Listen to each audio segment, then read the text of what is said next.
Good morning, स्वागत है आपका एक और नई वीडियो में।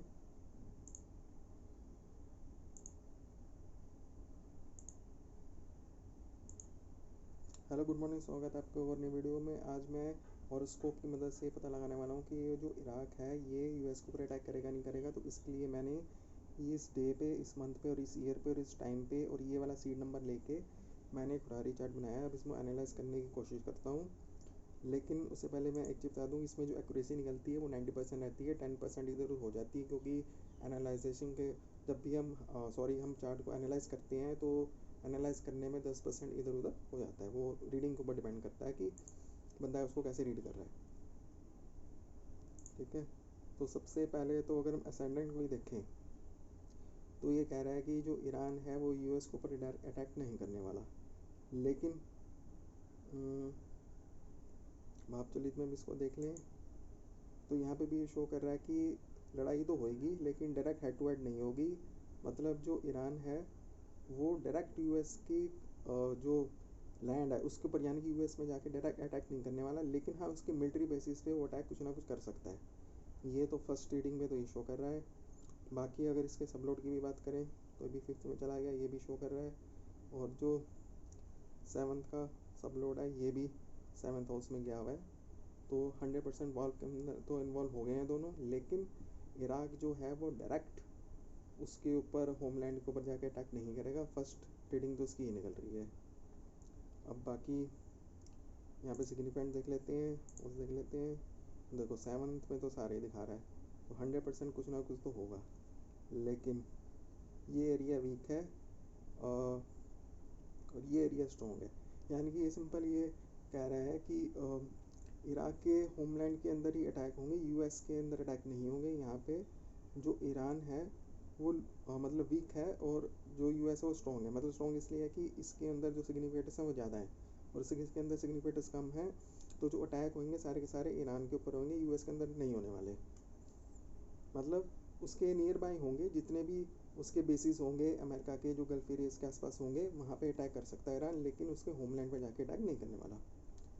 अब एक बार इसमें भी चेक कर लें। रूलिंग प्लैनेट्स को जुपिटर इन्वॉल्व हो गया, वेनस भी इन्वॉल्व हो गया, मून 2 बार ही आ गया। दशा देख लें तो दशा चल रही है मून की, तो मून 100% इन्वॉल्व हो गया, इसलिए कुछ ना कुछ तो होगा। मून के अंदर मून चलने वाला है अक्टूबर 2025 तक, उसके बाद स्टार्ट हो जाएगा मार्स। तो उसमें मून और मार्स को दोनों को एनालाइज कर लेते हैं कि वो क्या रिजल्ट शो कर रहे हैं। हाँ, मून भी यही 100% शो कर रहा है 6 से 8। ये भी कोई वार के नंबर शो नहीं कर रहा, डायरेक्ट की वार होने वाली है। ये भी मिलिट्री को शो कर रहा है और डिस्प्यूटेड एक्टिविटीज़ को शो कर रहा है। यानी कि कुछ ऐसी एक्टिविटीज़ ईरान करेगा जो कि डिस्प्यूटेड एक्टिविटीज़ के अंदर आती हूँ, जैसे कि टेरर हो गया या कुछ और चीज़ हो गई जो मतलब इलीगल वे में की जाती हो, वो इन्वॉल्व हो रखी है। और मार्स में देखो, मार्स में आ गया, यहाँ पे वार शो कर रहा है लेकिन लेकिन साथ में 7 के साथ साथ 4 शो कर रहा है। यानी कि ईरान के होमलैंड के अंदर ही वार होने वाली है। यहाँ पे 1 भी आ गया तो उसके अंदर ईरान भी डायरेक्ट इन्वॉल्व होने वाला है। लेकिन यहाँ पे 8 और 12 ज़्यादा शो हो रही है, वही हिडन एक्टिविटीज़ और स्पाइस होने वाली है। डिस्प्यूटेड एक्टिविटीज़ भी होंगी और हिडन एक्टिविटीज़ भी होंगी और स्पाइस भी इसके अंदर कुछ इन्वॉल्व हो सकते हैं। बाकी बात तो ये शो कर रहा है, लेकिन इसके अंदर जो यूएस का लैंड है वो कहीं शो नहीं हो रहा, तो नियर बाय बेसिस पे हो सकता है। और लेकिन मिलिट्री यहाँ पे ज़्यादा इन्वॉल्व होती नज़र आ रही है मून के अंदर, इसके अंदर। तो इसमें मोटा मोटा ये लगा सकते हो। बाकी इसमें जाके भी एक बार चेक कर लेते हैं स्ट्रेंथ क्या है। तो स्ट्रेंथ देखो, 10 हाउस की कितनी कम स्ट्रेंथ है और 4th हाउस की कितनी कम स्ट्रेंथ है। तो यही है कि यूएस के ऊपर डायरेक्ट अटैक तो होने वाला है नहीं, बाकी तो चलता रहेगा। देखो ये सिर्फ यूएस के लिए है, इसमें आप इसराइल को मत ऐड करना, क्योंकि जिस चीज़ के लिए हम वो हरारी चार्ट लगाते हैं वो पर्टिकुलर उसी का ही आंसर देता है, इसके अलावा और कोई आंसर नहीं दे सकता। अगर आपने ईरान और इसराइल का देखना है तो उसका आपको नया चार्ट लगाना पड़ेगा जिसमें आपको आंसर मिलेगा। और इसके अंदर 10% एरर रहता है, क्योंकि जब कोई बंदा इसको एनालाइज करता है तो थोड़े अपने वे से करता है। बाकी तो उसके अंदर नंबर्स ही होते हैं, लेकिन फिर भी वो थोड़ा नंबर इधर उधर एरर आ जाता है। अब ये देखना है कि इस जो मैंने प्रेडिक्शन की है इसका प्रेडिक्शन लेवल का परसेंटेज कितना जाता है।